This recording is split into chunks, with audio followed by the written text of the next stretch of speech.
So, sa batas, itong mga legal idioms na to, ito yung pinaka-basic. Tingin ko basic and fundamental na kailangan alam ng mga hindi abogado katulad natin o hindi judge. Okay? Ito yung mga law English idioms na dapat alam natin. Kasi ito ay mag-i-improve ng ating communication skills, both written and verbal. Kasi paano kung abogado yung ating kausap? So kung yun yung nilagay niya at hindi natin alam, para hindi niya na-explain sa atin, mababawasan yung kanyang magiging explanation. Okay? So explain ko lang itong sinasabi nilang beat the rap. So ibig sabihin ng beat the rap, iniiwasan na maging guilty. Avoided from being guilty.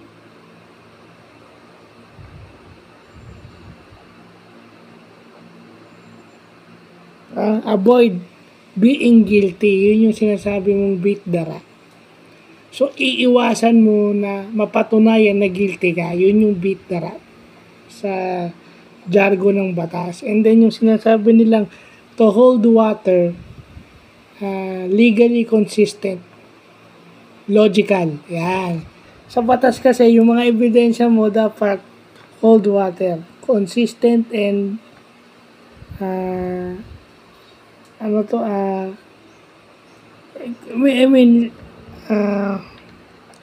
and yung sinasabi nilang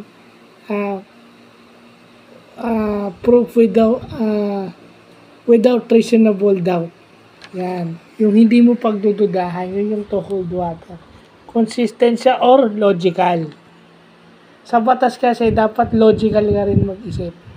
Hindi lahat ng ebidensyang nakikita natin, yun na yun. At hindi kasi lahat pwede magdemanda. Kaya nga nung sabi nung isa, ni makagago, di ba? Hindi lahat na nagpa-file ng kaso tama. So pagdating sa korte, dapat yung ebidensya is to hold water. So, yun. Yung mga legal idioms na yan. Yan sa tingin ko yan, basic yan. Dapat alam ng mga tao yan. Yeah. So, yun lang pa.